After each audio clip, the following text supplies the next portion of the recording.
Welcome to episode 28 of Inside Politicz, for teens by teens, where I explore the politics and issues impacting our generation. I'm your host, Christina Li, and today I'm focusing on political journalism. For this, I've invited Scott MacFarlane, Chief Investigative Reporter for NBC News 4 in Washington, D.C. His work has won numerous honors, including the Emmy, Edward R. Murrow, Associated Press, Genesis, and CWLA Awards. Scott, thank you so much for joining me here today. Nice to be here. Awesome. So let's jump right in. So what are your day-to-day responsibilities at NBC News 4? Broadly speaking, it's just to find a story, political or otherwise, that nobody else has found yet, which is difficult in Washington, D.C. because there are literally thousands of reporters here, all of whom are digging to try to find scoops. That being said, it's not as difficult as I made it sound because there are more stories in the world than there are journalists. One of the problems we have is we don't have enough reporters to find everything that's of public interest and that needs to be known. So I just have to find something that nobody else has found yet.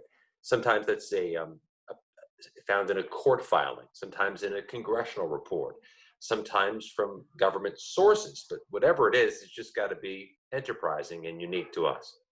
Understood. So how do you determine what to cover given that so many critical stories are breaking? Couple things. First of all, you have to know who your audience is. My audience is a local television news audience, people who watch the evening news on their TVs or catch up on their phone between tasks or meals.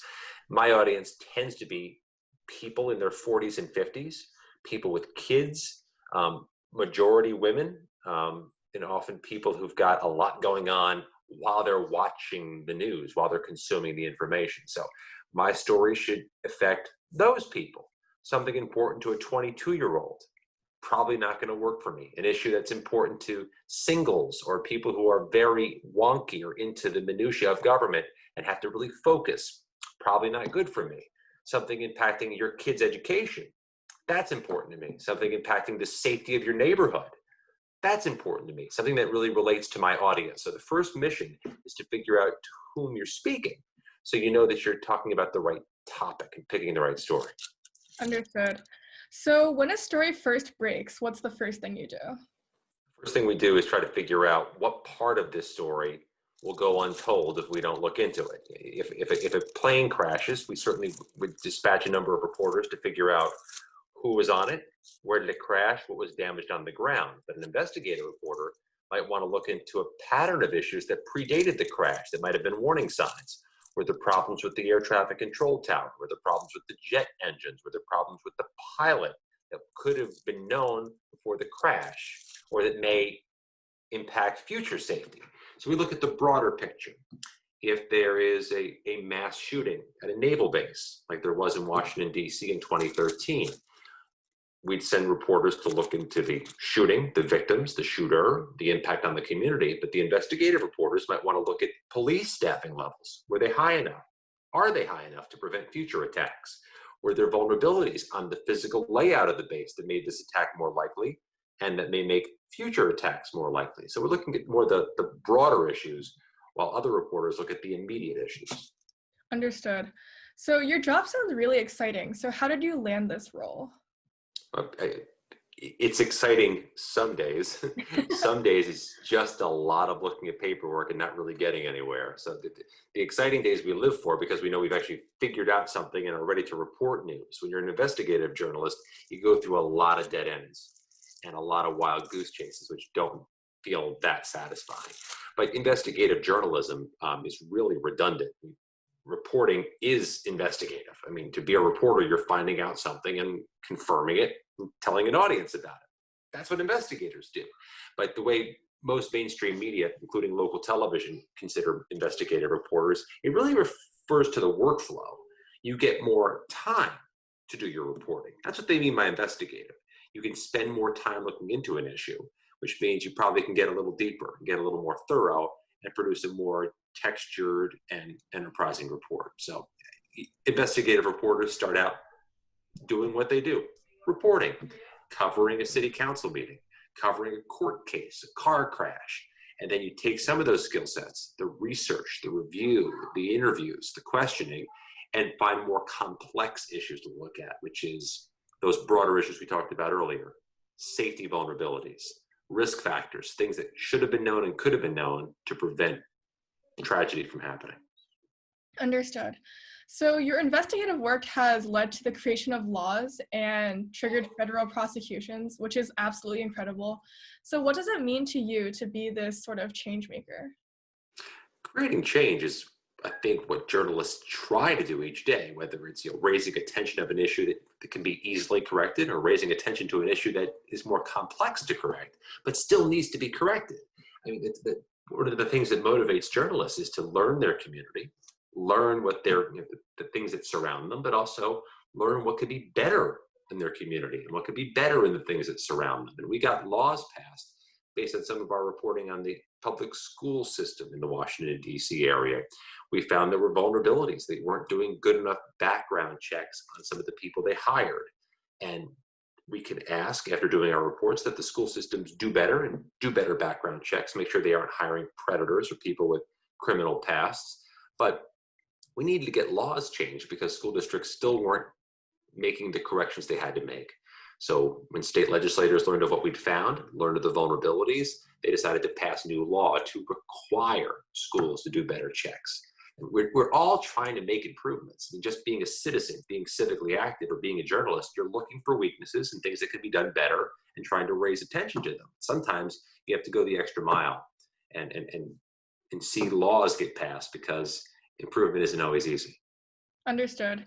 So I also understand that you spent a decade on Capitol Hill prior to joining NBC. So what are some things that people don't realize about politicians and the political process? Yeah, it's something journalists should know as well. But one of the things people aren't aware of is that politicians' first mission, in their own minds, but in reality also, is to make sure their constituents are happy. So if you're in government, you got two roles.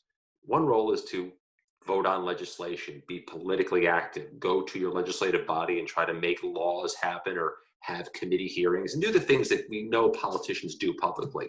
But the more important of the two missions is to serve the constituents who voted you in a more granular retail way. If you're in the US Congress, you got to make sure those 700,000 people you represent all have their VA benefits, their Social Security checks, their mail. You have to make sure that their lives are being tended to from your government. If you're on the city council, you got to make sure the potholes are filled and that the street signs are still standing where they're supposed to, and that everything happening civically is serving your constituents. The political part, that's kind of secondary. And I don't think people recognize that a politician's first end is to serve the people who elected them and make sure that they're getting the daily services they want to consume from government. And reporters need to know that because reporters have access to something quite powerful. Reporters have access to the constituents. If a political leader is failing at some part of his or her job or failing to respond to your questions, as a journalist, you have leverage because you can tell their constituents, the people they are fixated on, that Congressman X or Congresswoman Y never returned our calls to answer questions about their community. It's powerful. And I think a lot of journalists and a lot of citizens don't recognize you have more leverage than you think with your political leaders. You can inform your neighborhood, your community, through mass media, through apps, through word of mouth, that politicians aren't being responsive to you. And that's very dangerous for them. They need to be seen as responsive or they don't get reelected. Understood. So we as the viewers rely on you as a journalist, but who do you rely on as a journalist?